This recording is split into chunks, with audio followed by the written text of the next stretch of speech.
जय हिंद। तो कैसे आप लोग, उम्मीद करता हूँ कि अच्छे होंगे। दोस्तों आज मैं लेकर एक और नया वीडियो लगा के हूँ। आज का हम इस वीडियो में कोशिका संरचना एक कोशिका विज्ञान से वेरी मोस्ट इम्पोर्टेंट के देखने वाले हैं। तो चलिए वीडियो को स्टार्ट करते हैं। पहला क्वेश्चन है, जीव विज्ञान की वह शाखा जिसमें कोशिका का अध्ययन किया जाता है उसे क्या कहा जाता है? तो आपका राइट आंसर हो जाएगा साइटोलॉजी। जीव विज्ञान की वह शाखा जिसमें कोशिकाओं का अध्ययन किया जाता है उसे हम साइटोलॉजी कहते हैं। चलिए अगला क्वेश्चन देखते हैं। अगला क्वेश्चन है कि यूकैरियोटिक कोशिकाओं में प्लाज्मा झिल्ली किससे बनी होती है? यूकैरियोटिक कोशिकाओं में प्लाज्मा झिल्ली जो है किससे बनी होती है? तो आपका राइट आंसर हो जाएगा यूकैरियोटिक कोशिकाओं में प्लाज्मा झिल्ली जो है फोस्फोलिपिड से बनी होती है। फोस्फोलिपिड से जो है यूकैरियोटिक कोशिकाओं में प्लाज्मा झिल्ली जो है फोस्फोलिपिड से बनी होती है। अगला क्वेश्चन है, निम्न में से कौन सा जीव द्रव्य अंग यूकैरियोटिक कोशिकाओं में प्रोकैरियोटिक कोशिकाओं के समान माना जाता है? तो आपका राइट आंसर हो जाएगा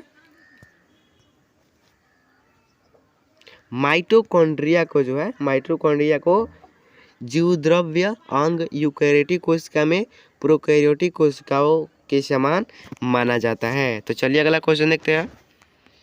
अगला क्वेश्चन है कि जीवित शरीर में कोशिका तथा ऊतक के मरने को क्या कहा जाता है? जीवित शरीर में कोशिका तथा ऊतक के मरने को क्या कहा जाता है? दोस्तों ये वेरी इंपॉर्टेंट क्वेश्चन है।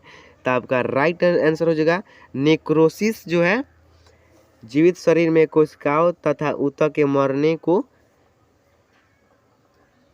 नेक्रोसिस कहा जाता है। चलिए अगला क्वेश्चन देखते हैं।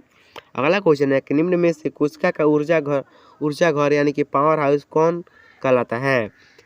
निम्नलिखित में से कोशिका का ऊर्जा घर यानी कि पावर हाउस किसे कहते हैं? तो आपका राइट आंसर हो जाएगा माइटोकॉन्ड्रिया को जो है कोशिका का ऊर्जा घर यानी कि पावर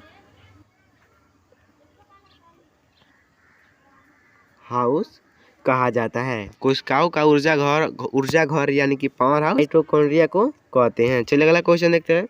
अगला क्वेश्चन है कि निम्नलिखित में कौन सा कथन सत्य है? चलिए डीएनए एक आनुवांशिक पदार्थ है जो मुख्यतः प्राणियों में पाया जाता है। दोस्तों ये हमारा बिल्कुल सही आंसर है। डीएनए जो है आनुवांशिक पदार्थ है जो मुख्यतः प्राणियों में ही पाया जाता है। चलिए अगला क्वेश्चन देखते हैं। अगला हमारा क्वेश्चन है कि कोशिका की कौन सी संरचना में सूर्य के प्रकाश को अवशोषित करने का रंजक होता है? कोशिका की कौन सी संरचना में सूर्य के प्रकाश को अवशोषित करने का रंजक होता है? तो आपका राइट आंसर हो जाएगा हरित लवक का जो है कोशिका के संरचना में सूर्य के प्रकाश को अवशोषित करने का रंजक होता है। चलिए अगला क्वेश्चन देखते हैं। अगला क्वेश्चन है कि निम्न में से कौन जीवित सबसे छोटी कोशिका है? निम्न में से कौन जीवित सबसे छोटी कोशिका है? तो आपका राइट आंसर हो जाएगा जीवाणु जो है जीवित सबसे छोटी कोशिका है। चलिए अगला क्वेश्चन देखते हैं। अगला क्वेश्चन है कि डीएनए का अवलोकन किसने पहली बार किया? डीएनए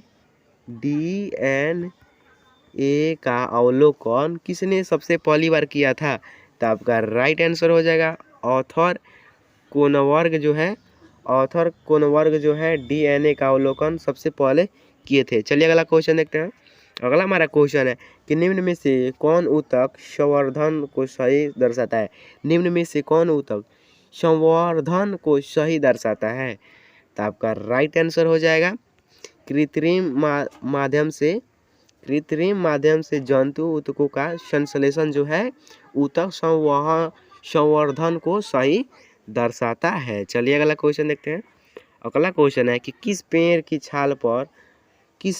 छाल का उपयोग मसाले में किया जाता है? किस पेड़ की छाल जो है मसालों के उपयोग में किया जाता है? तो आपका राइट आंसर हो जाएगा दालचीनी पेड़ की छाल का उपयोग मसाले में किया जाता है। चलिए अगला क्वेश्चन देखते हैं। अगला क्वेश्चन है कि पत्ती की सतह पर उपस्थित छोटे छिद्र को क्या कहा जाता है? पत्ती की सतह पर छोटे छिद्र यानी छेद को क्या कहा जाता है? तो आपका राइट आंसर हो जाएगा स्टोमेटा। पत्ती की सतह पर उपस्थित छोटे छोटे छिद्रों को एस्टोमेटा कहा जाता है। चलिए अगला क्वेश्चन देखते हैं। अगला क्वेश्चन है कि वह पौधा जिसकी जड़ें परजीवी की तरह व्यवहार करती है उसे क्या कहा जाता है? वह पौधा जिसकी जड़ें परजीवी की तरह व्यवहार करती है उसे हम कुस्कुटा कहते हैं। चलिए अगला क्वेश्चन देखते हैं। अगला हमारा क्वेश्चन है कि निम्न में से किसमें बहुस्तरीय एपिडर्मिस पाई जाती है? निम्न में से किस में बहुस्तरीय एपिडर्मिस पाई जाती है? तो आपका राइट आंसर हो जाएगा नीरियम में जो है बहुस्तरीय एपिडर्मिस पाई जाती है। चलिए अगला क्वेश्चन देखते हैं। अगला हमारा क्वेश्चन है क्यूटिकल अनुपस्थित होती है? क्यूटिकल अनुपस्थित होती है तो आपका राइट आंसर हो जाएगा जड़ों में जो है क्यूटिकल अनुपस्थित होती है, यानी क्यूटिकल जो है नहीं पाया जाता है। चलिए अगला क्वेश्चन देखते हैं। अगला हमारा क्वेश्चन है विशिष्ट एपिडर्मल कोशिकाएं जो एस्टोमेटल छिद्रों के आसपास पाई जाती है उसे हम गार्ड कोशिकाएं कहते हैं। विशिष्ट एपिडर्मल कोशिकाएं जो एस्टोमेटल छिद्रों के आसपास पाई जाती है उसे हम गार्ड कोशिकाएं कहते हैं। चलिए अगला क्वेश्चन देखते हैं।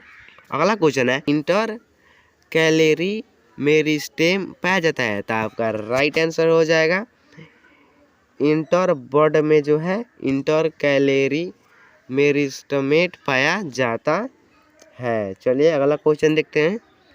अगला क्वेश्चन है कि घास की पत्तियों का खुलना मुड़ना किसके कारण होता है? किसके कारण जो है घास की पत्तियां खुलना और मुड़ना होता है? तो आपका राइट आंसर हो जाएगा इनमें विशेष प्रकार की बुलिफॉर्म कोशिकाएं पाई जाती है जिसके कारण घास की पत्तियां खुलना और मुड़ना होता है। चलिए अगला क्वेश्चन देखते हैं। अगला क्वेश्चन है कि अफीम के किस भाग में मॉर्फिन प्राप्त होता है?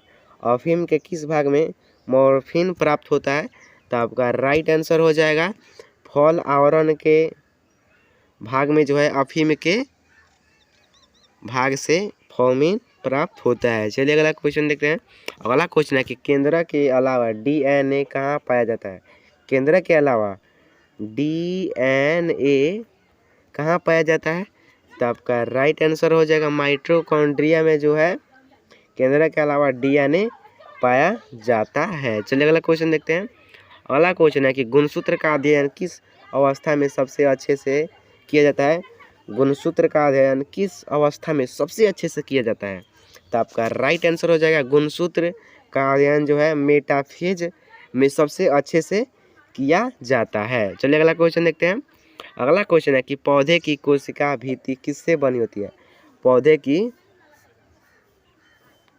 कोशिका भित्ति जो है किससे बनी होती है?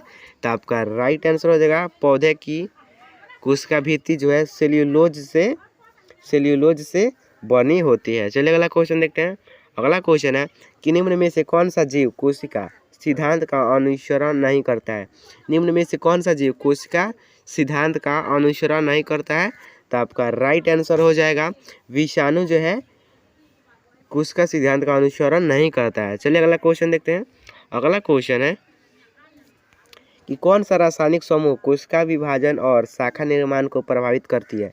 कौन सा रासायनिक समूह कोशिका विभाजन और कोशिका निर्माण में प्रभावित करता है? तो आपका राइट आंसर हो जाएगा साइटोकाइनिन जो है कोशिका समूह विभाजन और शाखा निर्माण में प्रभावित करता है। चलिए अगला क्वेश्चन देखते हैं। अगला क्वेश्चन है कि यूकैरियोटिक कोशिका में आरएनए संश्लेषित कहाँ होता है? यूकैरियोटिक कोशिका में आरएनए संश्लेषित जो है कहाँ होता है? तो आपका राइट आंसर हो जाएगा केंद्रक में जो है यूकैरियोटिक कोशिका में आरएनए संश्लेषित होता है। चलिए अगला क्वेश्चन देखते हैं। अगला क्वेश्चन है कि निम्न में से कोशिका का नियंत्रण कक्ष किसे कहा जाता है? निम्न में से कोशिका का नियंत्रण कक्ष किसे कहा जाता है? तो आपका राइट आंसर हो जाएगा केंद्रक को कोशिका का नियंत्रण कक्ष कहा जाता है। चलिए अगला क्वेश्चन देखते हैं। अगला क्वेश्चन है कि कोशिका का आत्मघाती थैली किसे कहा जाता है? कोशिका का आत्मघाती थैली किसे कहा जाता है? तो आपका राइट आंसर हो जाएगा लाइसोसोम को आत्महत्या की थैली कहा जाता है। चलिए अगला क्वेश्चन देखते हैं। अगला क्वेश्चन है कि आनुवांशिक रूप से समान व्यक्तियों के बीच का प्रत्यारोपण क्या कहलाता है? आनुवांशिक रूप से समान व्यक्तियों के बीच का प्रत्यारोपण क्या कहलाता है? तो आपका राइट आंसर हो जाएगा आइसोग्राफ्ट जो है आनुवांशिक रूप से समान व्यक्तियों के बीच प्रत्यारोपण कहलाता है। चलिए अगला क्वेश्चन देखते हैं। अगला क्वेश्चन है कि पौधे में जाइलम किसके लिए उत्तरदायी होते हैं? पौधों में जाइलम किसके लिए उत्तरदायी होते हैं?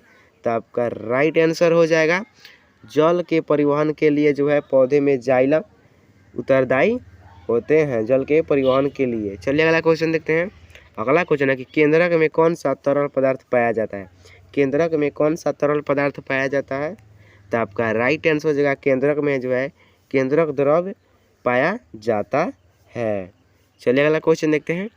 अगला क्वेश्चन है कि अंतर्द्रव्यीय जालिका किसकी उपस्थिति के कारण खुरदरी होती है? अंतर्द्रव्यीय जालिका किसकी उपस्थिति के कारण खुरदरी होती है? तो आपका राइट आंसर हो जाएगा राइबोसोम के कारण जो है अंतर्द्रव्यीय जालिका उपस्थिति के कारण खुरदरी होती है। चलिए अगला क्वेश्चन देखते हैं। अगला क्वेश्चन है कि निम्नलिखित में से कौन सा कोशिकांग पादप कोशिका तथा जंतु कोशिका दोनों में पाया जाता है? निम्नलिखित में से कौन सा कोशिकांग पादप कोशिका तथा जंतु कोशिका दोनों में पाया जाता है? तो आपका राइट आंसर हो जाएगा माइटोकॉन्ड्रिया में जो है कोशिकांग पादप कोशिका तथा जंतु कोशिका दोनों में पाया जाता है। चलिए अगला क्वेश्चन देखते हैं। अगला क्वेश्चन है कि कोशिका झिल्ली किस प्रकार की होती है? कोशिका झिल्ली जो है किस प्रकार की होती है? तो आपका राइट आंसर हो जाएगा कोशिका झिल्ली जो है अर्धपारगम्य झिल्ली की तरह होती है। चलिए अगला क्वेश्चन देखते हैं। अगला क्वेश्चन है कि निम्न में से कौन सा कोशिकांग कोशिकीय श्वसन के लिए उत्तरदायी है? निम्न में से कौन सा कोशिकांग कोशिकीय श्वसन के लिए उत्तरदायी है? तो आपका राइट आंसर हो जाएगा माइटोकॉन्ड्रिया जो है कोशिकांग कोशिकीय श्वसन के लिए बहुत ही लाभदायक है। चलिए अगला क्वेश्चन देखते हैं। अगला क्वेश्चन है कि सेल्यूलोज किस प्रकार के पोषक तत्व का उदाहरण है? सेल्यूलोज किस प्रकार के पोषक तत्व का उदाहरण है? तो आपका राइट आंसर हो जाएगा कार्बोहाइड्रेट के द्वारा जो है सेल्यूलोज पोषक तत्व का उदाहरण है। चलिए अगला क्वेश्चन देखते हैं। अगला क्वेश्चन है कि समान कोशिकाओं के समूह को उनके कार्य के अनुसार क्या कहते हैं? समान कोशिकाओं के समूह को उनके कार्य के अनुसार क्या कहते हैं? तो आपका राइट आंसर हो जाएगा ऊतक। ऊतक जो है समान कोशिकाओं के समूह को ऊतक कहते हैं। चलिए अगला क्वेश्चन देखते हैं। अगला क्वेश्चन है कि पादप ऊतक कितने प्रकार के होते हैं? पादप ऊतक कितने प्रकार के होते हैं? तो आपका राइट आंसर हो जाएगा पादप ऊतक जो है निम्नलिखित में 3 प्रकार के होते। चलिए हमारा लास्ट क्वेश्चन है कि कौन से विभाज्य ऊतक ऊतकों के बीच में पाया जाता है? कौन से विभाज्य ऊतक परिपक्व ऊतकों के बीच में पाया जाता है? तो आपका राइट आंसर हो जाएगा इंटरकैलोरी जो है विभाज्य ऊतक ऊतकों के बीच में पाया जाता है। तो उम्मीद करता हूँ कि दोस्तों वीडियो अच्छा लगा होगा। तो फिर मिलता है अगले वीडियो में। जय हिंद।